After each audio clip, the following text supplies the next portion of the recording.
IBA Grads, Gateway to Your Desired Future. अस्सलाम वालेकुम।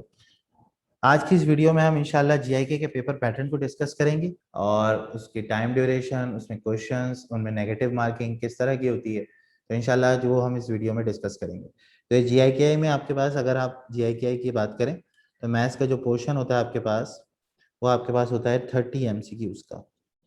30 MCQs आपके पास मैथ्स के होते हैं, फिजिक्स के भी 30 होते हैं हमारे पास, और इंग्लिश के आपके पास 20 होते हैं। तो और टोटल मार्क्स आपके पास इसमें होते हैं 200।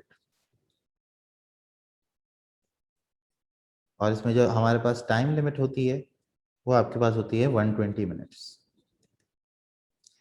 अच्छा, अब इसमें होता ये है कि जब आप एक करेक्ट आंसर करते हैं तो आपको 2.5 मार्क्स मिलते हैं, और अगर आप इनकरेक्ट करेंगे, कोई सवाल आपसे गलत हो जाता है, तो आपके पास वो -1 हो जाता है।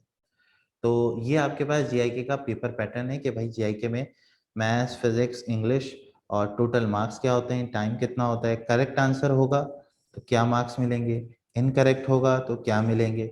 अब बात कर लेते हैं मैथ्स की कि भाई मैथ्स किस तरह की आती है। तो देखिए भाई, जीआईके में जो मैथ्स आती है ना, वो टोटली आपके पास जो कैलकुलस है और जो अलजबरा है और जो जनरल मैथ्स है, उन सबको मिक्स करके जीआईके का पेपर बनता है।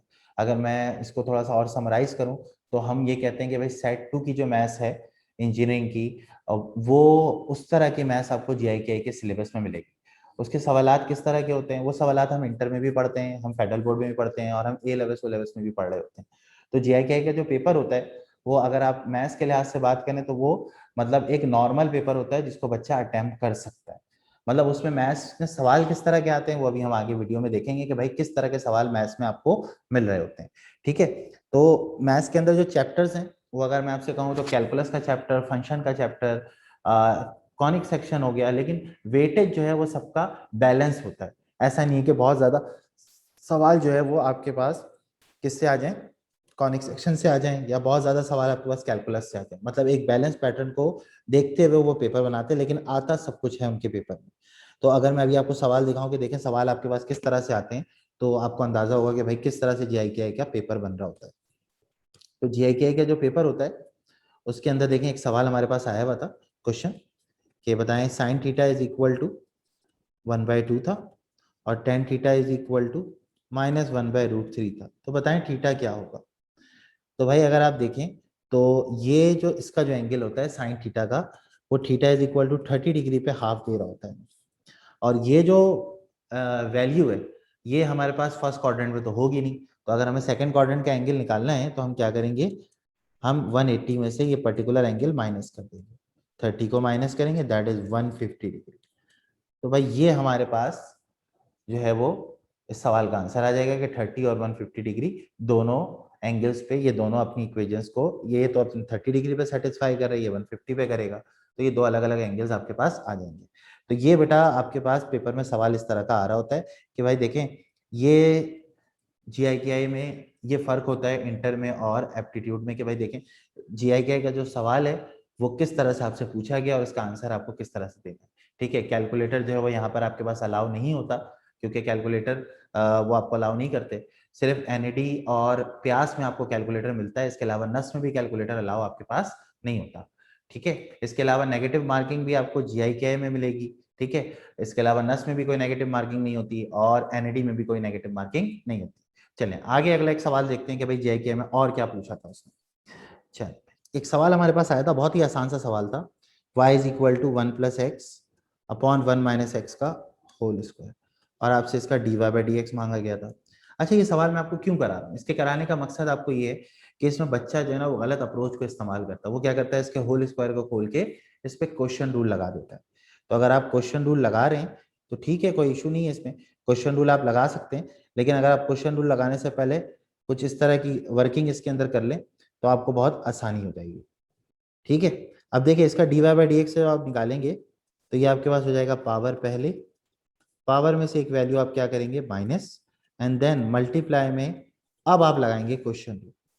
ये आपके पास u है और ये आपके पास v है, तो ये 1 - x का होल स्क्वायर हो जाएगा, 1 - x डेरिवेटिव ऑफ 1 + x फिर आपके पास 1 प्लस एक्स और डेरिवेटिव ऑफ 1 माइनस एक्स।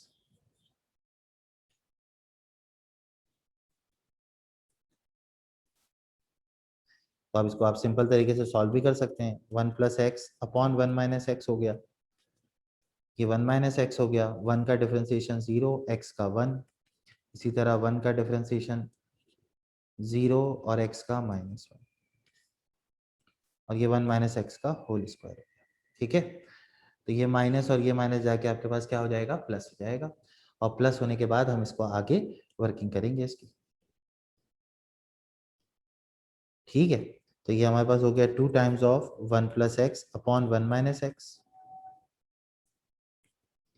और ये 1 माइनस एक्स हो गया आपके पास, प्लस 1 प्लस एक्स हो गया, अपॉन में 1 माइनस एक्स का होल स्क्वायर हो गया।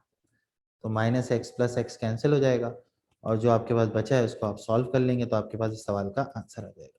ये आपको सॉल्व कराने का मकसद ये नहीं है कि आप ये सीखें कि मैथ्स किस तरह से सॉल्व की जा रही है, आपको बताने का मकसद ये कि देखिए इस तरह की मैथ्स हमारे पास GI में आती है। ठीक है, तो ये कैलकुलस ज्यादा आ रहा होता है, ठीक है, ट्रिग्नोमेट्री थोड़ा उसके मुकाबले में कम आती है, अलजबरा भी बैलेंस होकर आ रहा होता है।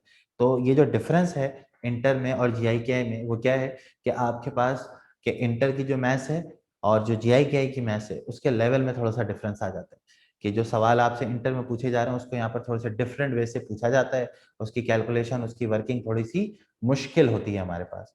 तो इंशाल्लाह आपको इस वीडियो में ये बात समझ में आई होगी कि GI का पैटर्न क्या होता है, नेगेटिव मार्किंग किस तरह से होती है, क्वेश्चन मैंने आपको 2 करके दिखाए कि भाई देखिए इस तरह के क्वेश्चन हमारे पास पेपर में आ रहे होते हैं। जज़ाकल्लाह, अस्सलाम वालेकुम।